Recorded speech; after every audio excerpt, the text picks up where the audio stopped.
Enjoy the historical event. Please subscribe. The night of June 15, 1991, was etched in the memories of the people of Ludhiana district, in the Indian state of Punjab. The calm of the night was shattered by the sound of gunfire, as Khalistani militants stopped two trains travelling towards Ludhiana station, by pulling the emergency cords.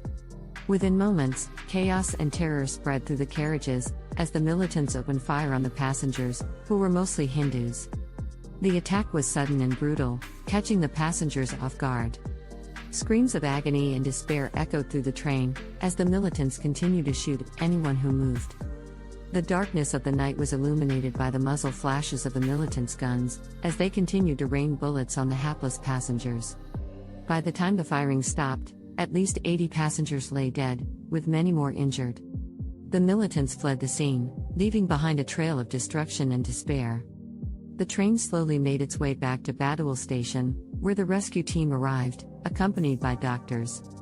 Local villagers, who had heard the sound of the gunfire, rushed to the station to help the survivors. They provided food, water, medicine, and mental support to the traumatized passengers. The attack came less than 5 hours after polling had closed in a national election that was already marred by violence and interrupted by the assassination of ex-Prime Minister Rajiv Gandhi around a month prior. The attack was seen as an attempt by the Khalistani militants to disrupt the election process and create an atmosphere of fear and panic. The attack left a deep scar on the psyche of the people of Ludhiana. The senseless violence and bloodshed had shattered the peace and tranquility of the town. The survivors and the families of the victims were left to pick up the pieces of their shattered lives, as they tried to come to terms with the magnitude of the tragedy. 6 months later, on a cold December evening, the horror of June 15 was repeated, when 4 men, believed to be Khalistani militants, boarded a local passenger train traveling from Ludhiana to Ferozepur at Ludhiana. They pulled the emergency cord near a village called Sohian, and 6 other armed militants climbed aboard the train at the Sohian crossing. The militants started firing indiscriminately, targeting the passengers who appeared to be Hindus. The sound of gunfire filled the air once again, as the passengers tried to flee in panic. The militants continued to shoot at anyone who moved, leaving behind a trail of death and destruction. By the time the firing stopped, 49 people lay dead, with only 2 of them being non-Hindus. The attack was a grim reminder of the violence that had gripped the state of Punjab. The people of Ludhiana were left reeling once again, as they struggled to come to terms with the senseless violence that had claimed so many innocent lives.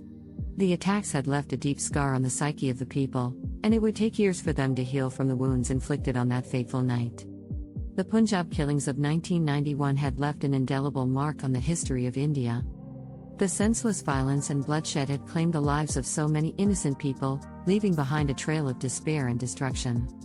The attacks had shattered the peace and tranquility of the town of Ludhiana, and it would take years for the town to recover from the trauma inflicted on that fateful night.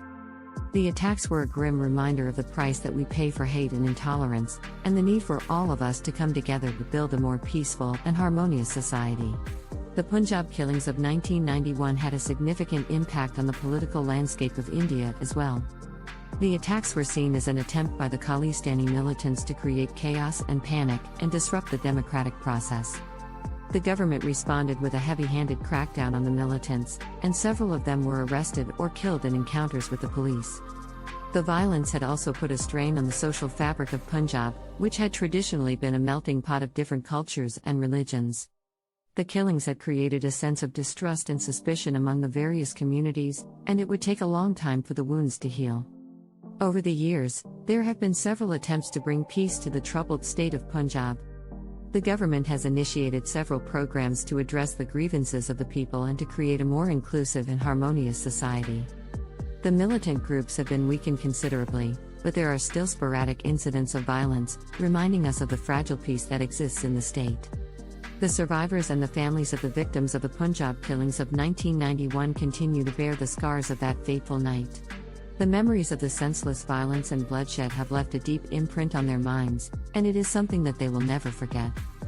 However, they have also shown remarkable resilience and courage in the face of such tragedy.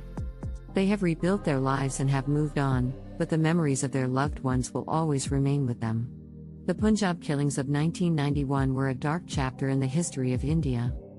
The senseless violence and bloodshed had claimed so many innocent lives, and it had left behind a trail of destruction and despair. However, the people of Punjab have shown remarkable courage and resilience in the face of such adversity.